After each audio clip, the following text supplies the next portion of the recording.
Fala rapaziada que acompanha o Mais MMA, mais uma live aqui no canal. E hoje, terça-feira, para falar do UFC Demônio, que aconteceu no estado de Iowa no último sábado. Não poderia deixar de trazer um vídeo um pouco mais detalhado, né, em formato de live. Já tem o vídeo ali no canal com os principais destaques, mas eu queria fazer algo um pouquinho maior para falar da luta principal, né, da participação do Deiveson Figueiredo, que hoje, terça-feira, tem atualização do ranking, tem mais notícias aí, então a gente pode falar com um pouquinho mais de riqueza de detalhes sobre o que aconteceu na luta principal do UFC Demônio entre Deiveson Figueiredo e Corey Sandhagen. Vou falar também do co-main event entre Reinier de Ridder, o holandês, que venceu o Bo Nickal, né? A promessa americana Bo Nickal, um wrestler condecoradíssimo. Vou também dar uma passadinha na antepenúltima luta da noite entre Santiago Ponzinibbio, o argentino gente boa, e Daniel Rodrigues, e também falar da participação brasileira mais abaixo, né, Marina Rodrigues. Galera que for chegando, aproveita para deixar o like e se inscrever no canal, que ajuda demais, fortalece demais. Estamos aqui direto do estúdio do Mais MMA, estávamos em viagem e o vídeo do final de semana, a resenha sobre o UFC Demônio, saiu no canal debaixo de um pomar de frutas. Eu estava em viagem na casa dos meus pais, nessa mini férias, nesse feriadão, né? E hoje estamos de volta ao estúdio. Então bora lá falar de UFC Demônio que aconteceu no último sábado no estado de Iowa. Começando com a luta principal, Deiveson Figueiredo ocupava até então o 5º lugar no ranking dos pesos galos, ele que já foi rei dos pesos moscas, campeão da categoria até 5'7", estava buscando um lugar ao sol na categoria 61, mas no último sábado foi parado por Corey Sandhagen, que ocupava a 4ª posição e se manteve na 4ª posição na atualização do ranking nessa terça-feira, aliás. E falando sobre a luta, o Deiveson começou bem, começou no gás, conseguiu uma quedinha de gancho no primeiro round ali, tentou escalar as costas, mas de acordo com as declarações dele, realmente foi a única explosão que ele tinha para dar na luta. Ele tentou tudo naquele primeiro minuto de luta, aquela queda no Corey Sandhagen, tentou buscar as costas e ali acabou o homem. E eu já explico por quê. Bom, eu vou falar agora das ações do Corey Sandhagen na luta. Ele conseguiu defender aquela pegada de costas no primeiro round, inverteu e ficou por cima ali praticamente todo o primeiro round, pontuando, terminou um 10-9 ali, mas passou o carro, vamos dizer assim, né? Dominou o Deiveson Figueiredo no primeiro round. No segundo ele entra nas pernas, na quedinha, no double leg, ele simples, castiga por cima e eles ficam na guarda 50-50. Eles chegaram ali a alternar alguns ataques de posições, de finalizações, e eles ficaram na guarda 50-50.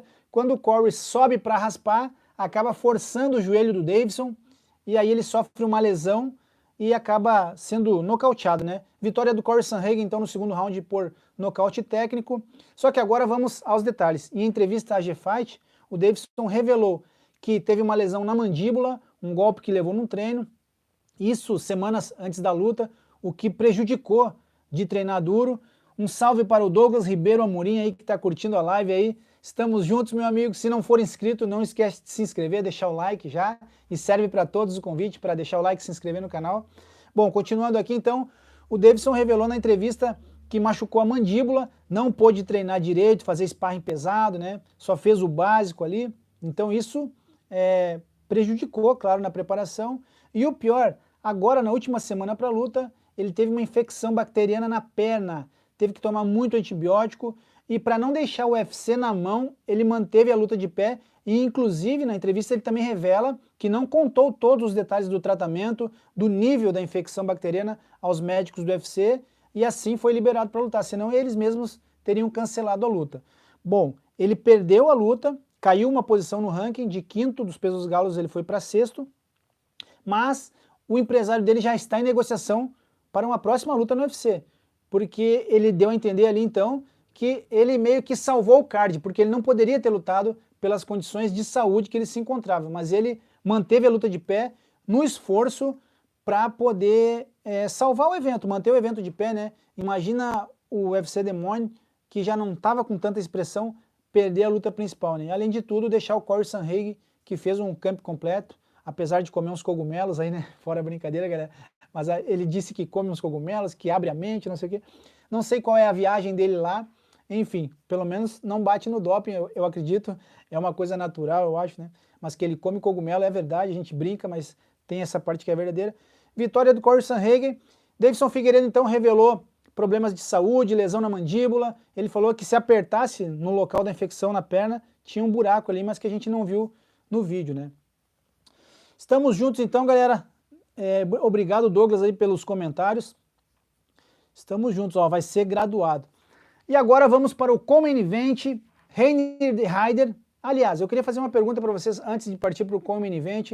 Vocês acham que é a hora do Davidson se aposentar, galera? Ele está com 38 anos, rumando para os 39, já foi campeão, já guardou uma boa graninha, né? Esse camp ele fez em Natal, na Pitbull Brothers, né? Então a culpa não foi do camp, a culpa não foi do que ele comeu, não foi do lugar que ele estava, e sim dessa lesão, né? Involuntária, um golpe involuntário de um colega de treino num sparring lá, machucou a mandíbula e depois teve a infecção. Mas a pergunta que eu deixo a vocês, e peço que comentem aqui embaixo, vocês acham que é hora do Davidson parar, tirando pela performance dele no sábado? Só que, como eu disse, né, teve a questão da lesão e da infecção bacteriana. Bora pro Main Event então, a pergunta que fica então se o Davidson deve parar ou continuar, se vocês acham que ele tem lenha para queimar ainda. Agora sim, falando do Co-Main Event, Reinier de Heider, o holandês que chegou à sua terceira vitória consecutiva no UFC, né? 2 finalizações e agora um nocaute. Lembrando que ele veio do ONI UFC, onde foi duplo campeão, né, da categoria peso médio e dos meio pesados. Cara duríssimo, completo, alto para a divisão dos pesos médios. Pegou o Bo Nickal, queridinho do UFC, o wrestler condecoradíssimo. O cara foi campeão de tudo, né, dos Estados Unidos. Ele é reconhecido pelos títulos dele no wrestling americano, né? Foi contratado pelo UFC e a ideia de Dana White era produzir um campeão ali, né? Como fez com vários nomes, Ronda Rousey, pessoas que ele investiu como a cara do UFC. Mas no caso do Bo Nickal, ele só tinha pegado os nomes de menos expressão. E quando bateu de frente com um cara de maior experiência, que foi o caso do Reinier de Heider agora, parou. O holandês ali frustrou as entradas de quedas. O Bo Nickal até conseguiu uma quedinha no primeiro round, trabalhou por cima, tentou uma guilhotina, mas como eu acabei de falar, o de Heider é duríssimo de chão, completo, faixa preta de jiu-jitsu, judô, de tudo. Conseguiu ali inverter e caiu de guarda passada, complicando a vida do Bo Nickal. Então a luta volta de pé depois, ele até que trocou um pouquinho ali, o cara é muito experiente. Virou para o segundo round, quem tenta a queda é o de Heider, para a surpresa do Bo Nickal, né? Mas aí ele foi encurralando, soltou uma joelhada de encontro, deu para ver que o Bo Nickal sentiu, ele começa a bater ali, pegar de mão o Bo Nickal rente à grade. Deu para notar que o americano já estava quase querendo desistir, porque a primeira joelhada de encontro, ele sentiu ali a região do plexo, as costelas, e aí, quando deu espaço, o Bo Nickal deu mais uma joelhada de encontro, e aí sim, o Bo Nickal, o americano, se esparrama como água no chão do octógono ali, cai em posição fetal, na verdade, ali de joelhos, sentindo aqui essa região do plexo das costelas, acho que pegou meio na costela aqui, nocautaço do Reinier de Heider, um cavalheiro, um gentleman, cumprimentou a galera, agradeceu, e em sua segunda vitória no UFC, para quem não lembra, ele finalizou o Kevin Holland, e na ocasião, na coletiva de imprensa, após vencer o Kevin Holland, ele desafiou um top 5, ele falou, eu quero Adesanya, Robert Whittaker, Imavov ou Chimaev. Ele até mirou assim, preferencialmente no Chimaev, mas o UFC acabou não dando ouvidos e deu para ele agora o Bo Nickal. Então, grande vitória, terceira consecutiva do holandês na organização que desafiou Sean Strickland. Galera que for chegando, aproveita para deixar o like, se inscrever no canal, entrem aqui, façam parte do Octógono, eu abro as portas do Octógono do Mais MMA para vocês entrarem e fazer parte dessa família. Então, o Reinier de Heider com esse nocaute sobre o Bo Nickal, entrou no ranking, né, 13º agora do ranking dos pesos médios, né, e na opinião de vocês, Reinier de Heider, o holandês, tem condições de ser campeão dos pesos médios? Eu faço essa pergunta porque eu aposto que em um tempo breve a gente verá o holandês disputando o cinturão dos pesos médios. Até porque eu não acho que essa categoria vai manter os medalhões ali em cima, como Robert Whittaker, Adesanya. Essa galera vai descer e eu não diria nova geração, né? Mas sangue novo irá subir, porque o Reinier de Heider não é nenhum garoto, tem 34 anos, mas tenho certeza que pelas qualidades que ele tem, é um cara que luta leve, um cara completo, né? Tem um jeitão até meio desengonçado ali, né? Mas vai chegando e vai aniquilando seus adversários, então eu aposto que o Reinier de Ridder chega ao título dos pesos médios. E vocês, na opinião de vocês, comentem aqui embaixo, vocês acham que o Reinier de Ridder, o holandês, tem condições de ser campeão do UFC aos 34 anos? E lembrando que o Bo Nickal tem 29 anos, como eu falei, foi contratado pelo UFC na intenção de a organização fazer dele uma cara nova, um sangue novo, um novo campeão, né? E construindo, mas bateu com um cara mais experiente, caiu. Eu não diria que acabou o hype, né, galera? É até uma maldade fazer isso com o garoto, né? Falar que acabou o hype. Não, derrota faz parte. Grandes craques perderam no seu auge, grandes nomes perderam no seu auge, menos John Jones, que nunca perdeu, né, galera? Tem aquela derrota por golpe ilegal lá atrás, mas nem dá para considerar porque ele estava ganhando a luta, né? Golpe esse que agora está liberado nas regras oficiais do UFC, que é a cotovelada norte-sul aqui, né? Bom, voltando aqui então, Reinier de Ridder chegando então para incomodar na categoria peso médio. Vamos falar um pouquinho também da antepenúltima luta da noite, Santiago Ponzinibbio, o argentino gente boa, que eu conheci há muitos anos no Brasil, né? Fiz muitas matérias no início da carreira dele, ele morava em Florianópolis e treinava em Florianópolis também, e depois acabou indo para a American Top Team, mas ele começou a carreira dele no sul do Brasil. Galera que for chegando, não esquece de deixar o like, se inscrever no canal, independente do dia e da hora que estejam vendo esse vídeo aqui, que está sendo feito no formato de live, mas vai ficar postado ali, então aproveita para fortalecer o Mais MMA, deixando o like e se inscrevendo no canal. Santiago Ponzinibbio acabou sendo nocauteado pelo Daniel Rodrigues, que é um cara mais brigador, né, galera? Um cara mais brutão, assim, não é tão técnico quanto o Ponzinibbio, que tem um boxe afiado, inclusive pelo Kelson Pinto, que foi uma lenda do boxe brasileiro, baiano, bom demais, que hoje trabalha como técnico, reside ainda em Floripa, mas faz parte dos camps, viajou para a Flórida cuidar da parte do boxe do Ponzinibbio. E eu achei que faltou um pouco de calma para o Ponzinibbio, né? Ele vinha de vitória sobre o Carlston Harris, vitória duríssima, porque ele chegou a balançar naquela luta, se recuperou, botou a cabeça no lugar e acabou nocauteando o Carlston Harris, que também reside no Brasil, apesar desse nome esquisito, ser natural da Guiana Inglesa, está radicado há mais de uma década no Rio de Janeiro e representa a RFT, comandada por Márcio Cromado.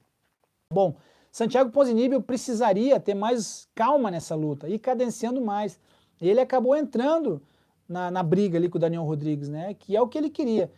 E aí acertou mãos duras, o Santiago acabou desabando, sofreu mais um nocaute, né? Antes da luta do Carlston Harris, ele tinha sofrido derrotas, 2 derrotas consecutivas, se recuperou contra o Carlston Harris e agora perdeu de novo. Ele disse que vai voltar mais forte, está com 38 anos, infelizmente chegar a uma disputa de título fica mais difícil agora para o Ponzinibbio, mas voltar aí fazer mais algumas 2 ou 3 lutas aí para faturar um din-din, né? Acredito que ele não consiga entregar muito mais do que ele vem entregando, galera. Ele mesmo revelou ali em um vídeo que ele postou no Instagram dele que não conseguiu executar algumas coisas que ele programou, né? E que vem acontecendo em algumas outras lutas já. Então, será que ele consegue corrigir isso aos 38 anos, vindo aí também de derrotas por nocaute? Como eu falei, ele se recuperou, né? Vinha de vitória sobre o Carlston Harris, agora perdeu de novo. Tá nessa, como disse uma vez um professor meu, tá nessa rádio AM, FM, sobe e desce. Mas torçamos que o Ponzinibbio volte e com vitória, óbvio, é um amigo que a gente tem no mundo do MMA. Agora sim a gente parte para outra participação brasileira, que foi a luta da Marina Rodrigues, mais abaixo no card, enfrentou a Julia Robertson, canadense, né? A Marina fez um primeiro round ali, vamos dizer até que equilibrado, mas a Julia estava melhor desde o início, não dá para negar. E no segundo round ela acabou pegando as costas ali da Marina, foi para a montada. A Marina que girou, na verdade, para tentar fugir ali, explodir. E a Julia Robertson nocauteou a brasileira com socos nas laterais da cabeça. E o principal dessa luta não foi o resultado, a vitória da Julia Robertson. Tudo bem que agora ela ocupa o 9º lugar, né, o lugar que pertencia a Marina Rodrigues no ranking dos pesos palhas. Mas a Marina Rodrigues, que também é uma amiga do sul do Brasil, ela que é de Bagé, Rio Grande do Sul, mas coincidentemente, eu acabei de falar do Ponzinibbio, Florianópolis, ela é radicada em Floripa, representa a Thai Brasil, comandada pelo professor Márcio Malco, e fez uma linda história no UFC e anunciou a aposentadoria depois dessa luta. Ela disse que já vinha pensando nisso, né? E, enfim, aposentou-se com uma carreira bela no UFC. ela que chegou a ser a número 3 dos pesos palhas, e a sua melhor fase foi em 2022, quando venceu 4 lutas consecutivas, e sobre grandes nomes, Amanda Ribas, Michelle Waterson, Mackenzie Dern, outra garota duríssima que tem evoluído muito, e também venceu, eu acho que a luta mais dura e mais significante da Marina foi contra Yan Shonan, né, ex-desafiante ao título. Eu estive presente na luta dela com a compatriota Weili Zhang no UFC 300, elas disputaram o cinturão peso palha, que ficou com a Weili Zhang, mas que performance da Yan Shonan. E quando a Marina venceu a Yan Shonan, ela ficou próxima de disputar o cinturão dos pesos palhas. Estava ali para disputar, era a próxima, acabou não rolando, e eu acredito até por políticas do UFC, eu acho que ela merecia a disputa de título, por tudo que ela vinha fazendo. Acabou não rolando a disputa, alternou entre vitórias e derrotas, inclusive ela esteve no UFC 300 enfrentando a Jéssica Andrade, conterrânea, perdeu na decisão dividida, fez um lutaço, e eu acredito que a vencedora dessa luta deveria disputar o cinturão, né, porque no co-main event teve, no co-main event ou na antepenúltima luta do UFC 300, agora não lembro, foi no co-main event, a Weili Zhang venceu Yan Shonan. Então quem vencesse de Jéssica Andrade e Marina, eu acreditava que seria a próxima. Bom, se bem que Jéssica não foi a próxima, né? Não foi anunciada como próxima desafiante ao cinturão, quem sabe se vencer mais uma aí. Mas é isso, galera, esse foi um resumo então do UFC Demônio que aconteceu no UFC no estado de Iowa, né, no último sábado. Eu precisava falar desse vídeo, estava engasgado aqui, o vídeo que eu fiz no canal com os principais resultados, acabei não incluindo o resultado do Santiago Ponzinibbio, e não dei tantos detalhes também da derrota do Davidson Figueiredo, que estava com lesão, que estava com infecção bacteriana, tomou antibiótico. E também eu queria falar um pouquinho mais da aposentadoria da Marina, uma grande amiga que anunciou a aposentadoria, mas que vai voltar ao UFC agora como treinadora, porque tem mais gente da Brasil Floripa chegando, prestes a assinar, ela não revelou os nomes. Então a gente deseja vida longa a Marina Rodrigues, agora como treinadora na Thai Brasil. Uma mulher aí que se superou, eu conheci ela em um evento pequeno no interior de Santa Catarina, sendo mesária de um evento de MMA, ela estava colaborando ali com a Federação Catarinense de MMA na época, e não era nem juiz lateral, ela cuidava das papeletas lá, organizando o evento, sendo mesária. E ela estava de óculos, com coque no cabelo, eu nunca esqueço, e logo depois eu vi essa mulher estrear no UFC. Claro que eu estive nas lutas delas em eventos menores, prestigiei o início da carreira dela, mas conheci a primeira vista, a primeira vez que eu vi a Marina foi como mesária num evento de MMA, trabalhando pela Federação Catarinense, colaborando com o esporte. Então um detalhe, quando a Marina entrou no UFC, ou fez as suas primeiras lutas no MMA, ela já entendia muito de pontuação de regras, então ela sempre soube o que estava fazendo com maestria no octógono, não só lutando e desferindo golpes de olhadas, cotoveladas, mas também entendendo da pontuação. Então é isso, galera, vou me despedindo por aqui para que a live não fique muito extensa, né? Vamos bater aí praticamente 20 minutos. Então, beijão no coração de todos, como sempre eu peço o seu like, que você se inscreva no canal porque ajuda demais, tá bom? Tamo junto e até o próximo vídeo aqui no canal, galera. Conto com vocês sempre participando e interagindo com a gente, tá bom?